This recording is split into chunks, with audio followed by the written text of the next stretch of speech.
Hello everyone, welcome back to Short Times. In today's episode, we will be recapping Sherlock Season 1 Episode 2, which is titled The Blind Banker. However, before we start, it is important to note that you should watch Episode 1 first to understand the characters and their relationships. So, if you haven't watched it yet, make sure to do so before continuing with this episode. At the beginning of the episode, we are introduced to Chinese pottery expert Su Lin Yao, who is demonstrating a tea ceremony at the National Antiquities Museum. As closing time approaches, her co-worker Andy Galbraith asks her out, but she turns him down and reveals that he wouldn't like her if he knew her. Su Lin then asks him to stop asking her out. Later that night, Su Lin is working alone when she hears some movement and goes to investigate. She discovers a statue covered with a canvas and pulls it away, only to find something shocking underneath. Dr. John Watson is at the supermarket trying to purchase grocery, but the machine refuses to accept his payment. Meanwhile, Sherlock Holmes is at home battling a robed swordsman and ultimately knocks him out. When John returns home, he complains about the machine and Sherlock reveals that he has turned down a case involving a diamond. He also hides a sword beneath the chair, indicating that he may be involved in some dangerous activities. John asks Sherlock for money, and Sherlock claims he needs to go to the bank. However, he actually goes to a large financial powerhouse instead. Sebastian Wilkes, an old university acquaintance of Sherlock's, visits him at the bank and asks for help. Sherlock quickly deduces that Sebastian has made 2 trips around the world in the past month based on the fact that his watch is new and 2 days behind. Sebastian explains that someone broke into their former chairman's empty office and sprayed seemingly meaningless symbols on a wall and a painting. He offers to pay Sherlock to find the hole in their security, but Sherlock turns down the money. However, John quickly accepts the offer. Sherlock takes photos of the symbols in the room and then starts investigating the office. He realizes that Eddie Van Koon's office has a direct line of sight to the symbols and is the only one who could see the room where the message was left. Since Van Koon trades with China and probably works at night, the message was likely intended for someone who starts work at midnight. Sherlock believes that the graffiti was a message to someone, and Van Koon was the intended recipient. Following that, Sherlock and John visit Van Koon's apartment but find no answer when they buzz the door. However, Sherlock notices a new resident living directly above Van Koon, whose label is still handwritten. Sherlock poses as Van Koon, asks to use the resident's balcony because he's locked out, and jumps from her balcony onto Van Koon's balcony, which is directly below it. He enters through the unlocked patio doors and searches the apartment. As John buzzes the apartment, Sherlock forces open another set of doors and discovers Van Koon's dead body with a pistol lying next to him. The police arrive and assume it's suicide, but Sherlock points out flaws in the theory, such as a black paper lotus flower being inserted into Van Koon's mouth after his death, and the fact that Van Koon was left-handed but shot in the right side of his head. Sherlock suggests that Van Koon had been threatened and fired a shot at the killer before dying. That night, Sherlock and John inform Sebastian of Van Koon's death during his dinner with associates. Sebastian mentions that the police consider it suicide and criticizes them for being off track. Later that night, journalist Brian Lucas is seen running down a busy street, looking over his shoulder as if being pursued.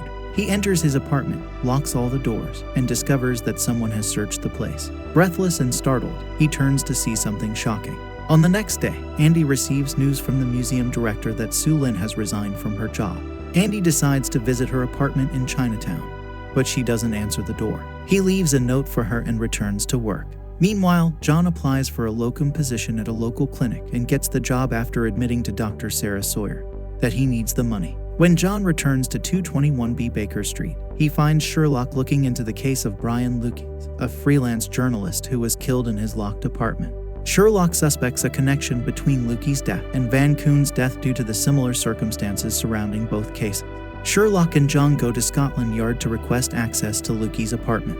While they are making their request, Dimmick informs them that the bullet extracted from Van Koon's body did not come from his own gun. Upon entering Lucas' apartment, Sherlock discovers a black paper lotus, just like the one he found in Van Koon's mouth.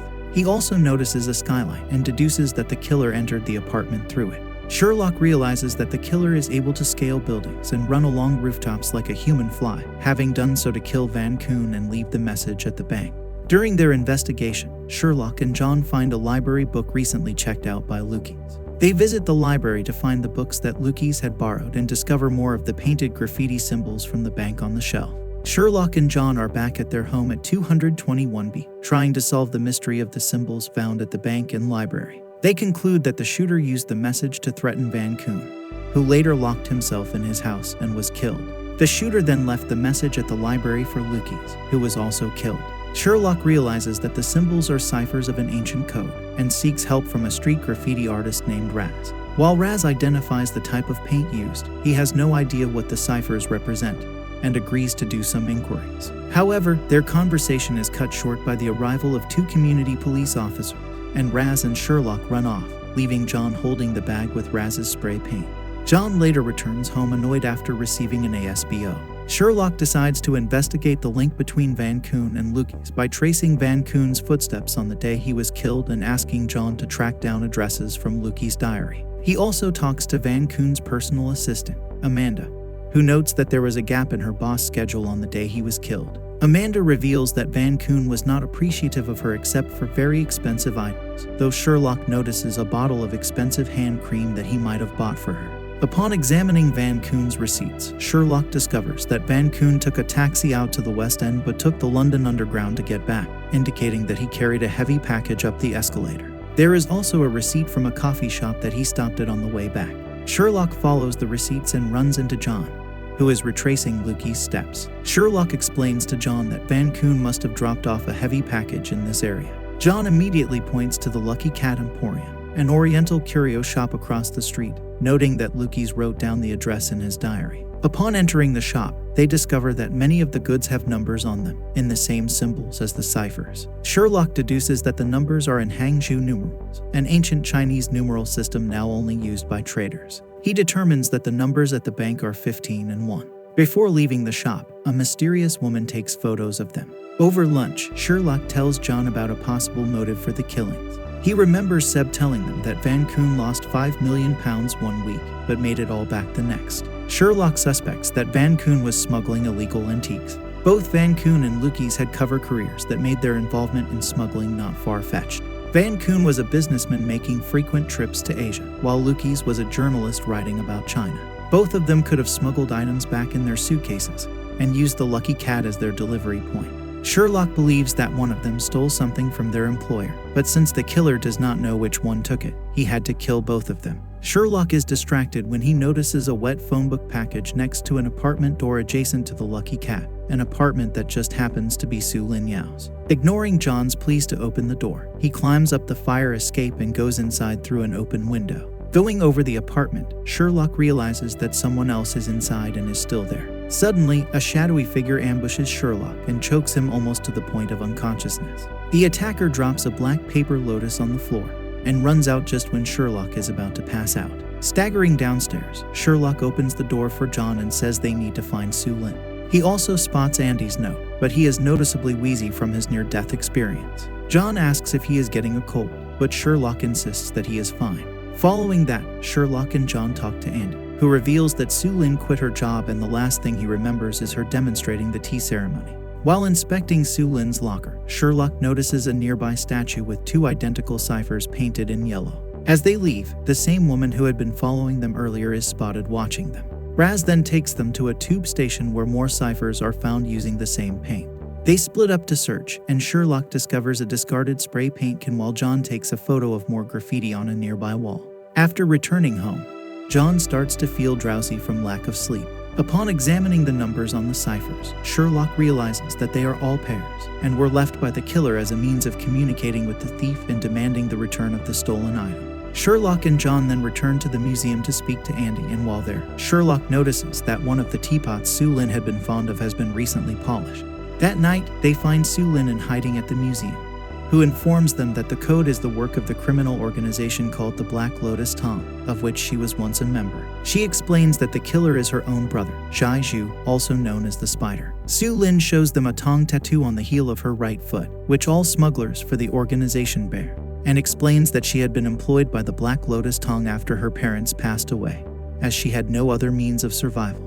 At the age of 17, she had been smuggling thousands of pounds worth of drugs across the border into Hong Kong. She eventually gave up the life and moved to London, but Zhai Zhu tracked her down after 5 years. He demanded her help in finding the stolen item, but she refused. Su Lin reveals to John that Zhai Zhu is her brother who had been manipulated by General Shan, the Black Lotus Tong's general. When Su Lin refused to help him, Zhai Zhu accused her of betrayal and left the ciphers behind as a threat. Unfortunately, before she can decode the message, Zhai Zhu strikes again and fatally shoots her, leaving a lotus flower in her hand. He also tries to attack Sherlock and John, but fails to hit them despite firing at them. After the incident, John and Sherlock go to the police station and meet with Dimmock. They learn from Su Lin that Van Koon and Lukis were connected to the Tong, and Sherlock is now convinced he can prove it. They go to Bart's hospital, where Sherlock flirts with Molly Hooper to convince her to bring out the victim's body. He instructs her to unzip only their feet, and his suspicions are confirmed when he sees that both Lukis and Van Koon have the Tong tattoo on the heel of their right foot. To determine what was taken from the victims, Sherlock requests all the books from their apartments be delivered to 221B Baker Street. Sherlock and John search the books for the one that both victims owned and had the significant words that match the two numbers. They conclude that it refers to the first entry on page 15 of a specific book. Dimmock returns the photo of the wall, and Sherlock explains that they thought Su Lin Yao would be able to decipher it. Sherlock performs a web search and discovers that 2 Ming vases were recently sold at auction by an anonymous source. He deduces that Van Koon and Lukis each brought back one of the vases on their latest trips to China, and it was their last delivery. Sherlock remembers seeing something tightly packed inside Van Koon's suitcase. Further searching shows that many Chinese artifacts sold at auction in London over the past few months came from anonymous sources. Even more surprising is that the auctions always coincided with Van Koon's or Lukis' trips to China. Sherlock is unable to find the specific book he's looking for and suggests he and John take a break to get some fresh air. John tells Sherlock he has a date and is given a pair of circus tickets, but when they arrive, they discover that Sherlock has bought a third ticket in his name. Sherlock explains that the Tong is using the circus as a cover to get the killer out of China, and he needs John's help to investigate.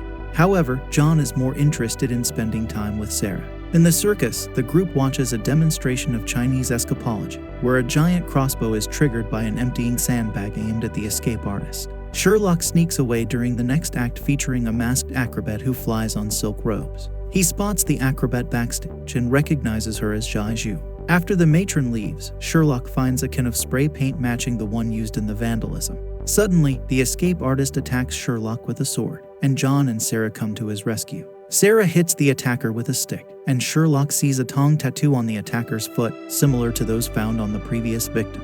Returning to 221B, Sherlock concludes that the Tong has likely retreated to their hideout, and that the key to finding it is within the ciphers. Sarah offers to go, but John insists she stays and tries to find some food. Meanwhile, Sarah attempts to engage in conversation with Sherlock, but he is unresponsive. Mrs. Hudson brings food, and Sarah notices that Su Lin had already translated 2 words from the ciphers, 9 mil. Sherlock realizes that it is the value of the stolen object, which is worth £9 million. He departs for the museum restoration room to find the book Su Lin used to decipher the ciphers. Meanwhile, John suggests getting takeaway, but when the deliverman arrives, he demands to know where the treasure is and knocks John unconscious when he denies any knowledge. Meanwhile, Sherlock is trying to hail a taxi but is unsuccessful.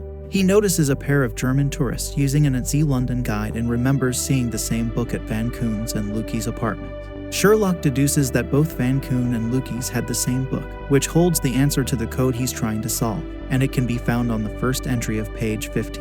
He uses the tourist's copy of the guide to translate the remaining ciphers and finally decodes the message, 9 mil for Jade Pin, Dragon Den Black Tramway. He rushes back to 221B to discover that John and Sarah are missing, and their abductors have left more ciphers behind. Sherlock analyzes maps of London to locate their hideout. John and Sarah wake up in an abandoned tramway tunnel, where the matron of the circus, General Shan, introduces herself and mistakenly believes John to be Sherlock. She points out that he has Sherlock's credit card, a check from Sebastian made out to Sherlock, and circus tickets in his name. Shan explains that they failed 3 times to kill him on purpose so that he would search for the treasure. She demands to know the location of the Empress hairpin.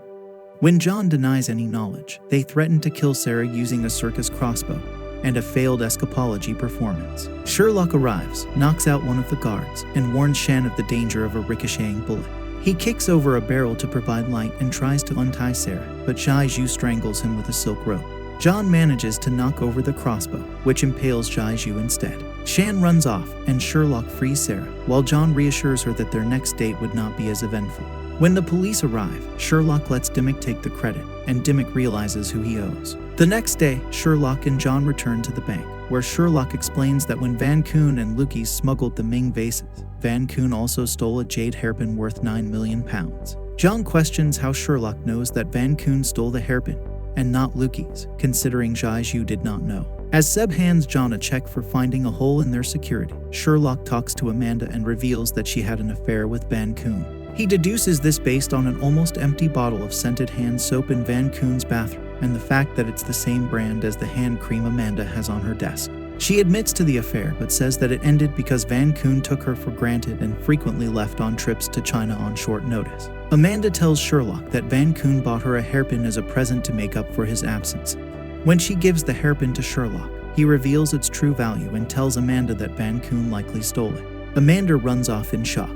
Later, John and Sherlock read a newspaper story about Amanda's windfall from selling the hairpin. Sherlock notes the irony that both Luke and Van Koon died because Van Koon picked up a trinket as a gift without realizing its real value. John points out that they've cracked the code, but Sherlock realizes that Shan can easily change it by using another book. John sees a Chinese street tagger writing another cipher on a wall opposite their window. Meanwhile, Shan talks to her benefactor, M, on her computer and thanks him for his help in getting them passage into London. M warns her that her actions cannot be traced to him and has a sniper kill her when she promises not to betray him. Sherlock realizes that Shan was a hired gun and that they need to find M. So, that's all for today's recap of Sherlock Season 1 Episode 2 The Blind Banker. Thanks for watching. And if you enjoyed the video, don't forget to hit the subscribe button and give it a thumbs up. Stay tuned for more exciting recaps, and I'll see you in the next one.